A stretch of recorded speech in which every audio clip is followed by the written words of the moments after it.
The growing number of trans people in Bangladesh are securing formal employment as the government boosts support for the marginalized community.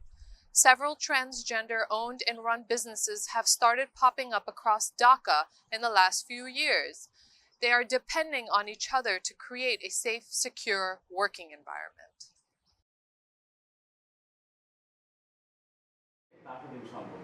Simran Snigdha had only known rejection in her life. At age 15, she fled her home. A transgender commune in Dhaka welcomed her. They put her on the streets to beg. In 2019, Snigdha's life changed forever. She met this garment factory owner at a road crossing in Dhaka.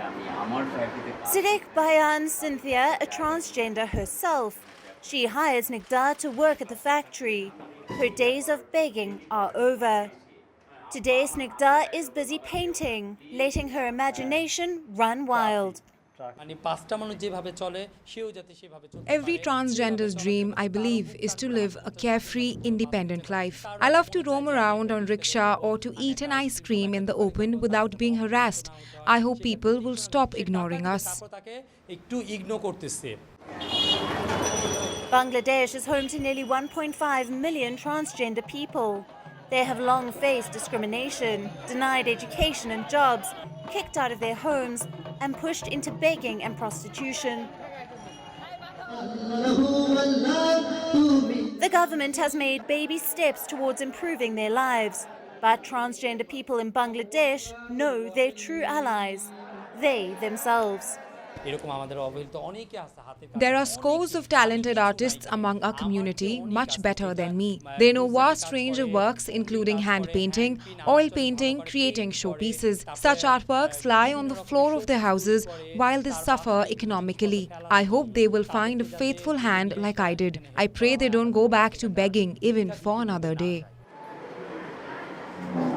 Entrepreneurs like Siddiq Bayan Cynthia are hiring trans workers. They offer something this community has long been denied: economic independence. The trans workers in my factory are very ordinary people. They don't want to go to dark businesses. They prefer to have a social life just like any of us.